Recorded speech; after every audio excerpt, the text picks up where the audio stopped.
আমাদের মিনুমার অপারেশন কালকে হয়েছে, আজকে দ্বিতীয় দিন।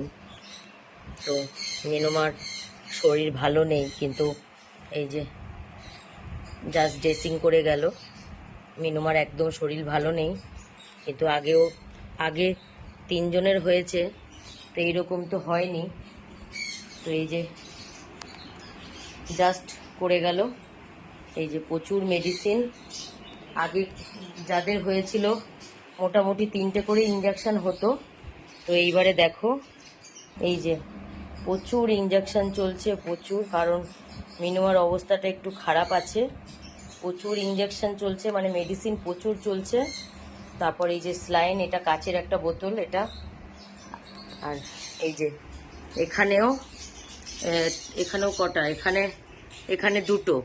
কিন্তু আগের বার যখন অপারেশন হয়েছিল তো আমার কাউকে স্লাইন দিতে হয়নি, জাস্ট 3টে করে ইঞ্জেকশন আর খাবার ওষুধ দিয়েছিল, ব্যাস তাতেই হয়ে গেছিল। কিন্তু মিনুমায়ের অপারেশনটা খুব ডিফিকাল্ট হয়ে গেছে।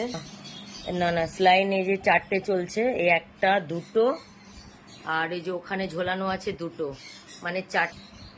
এই প্রচুর ইঞ্জেকশন চলছে, প্রচুর।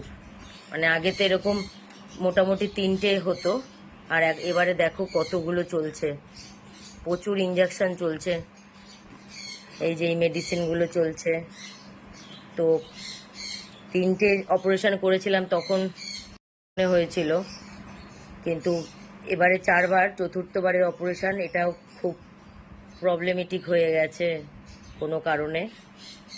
তো যার জন্য মিনুমার শরীর খুব একটা ভালো নেই। এই যে প্রচুর মেডিসিন চলছে মিনুমা এত শান্ত আমার বিড়াল, আর ওর সাথেই যে এটা হলো, এটা আমি মানে ভাবতেই পারিনি কখনো। আমার এতগুলো বিড়ালের মধ্যে সব থেকে শান্ত বিড়াল আমার মিনুমা আমার পোষা বিড়াল না হয়েও পোষা বিড়ালের থেকেও আমার কাছে বেশি। এই যে আমার মিনুমার শরীরটা একদম ভালো নেই, জানি না আদৌ কি হবে। মিনুমার না আসে না। তো শরীর একদম ভালো না আমি সারা রাত ঘুমাইনি, সারা রাত বারবার উঠে দেখেছি যে ও ঠিক আছে, তো ওর নিঃশ্বাস চলছে। তো জানি না এই অপারেশনটা কেন এরকম প্রবলেম হয়ে গেল। তো মিনুমা একদম ভালো নেই। তো ও যতদিন না সুস্থ হবে, মানে আমিও ঠিক ভালো নেই।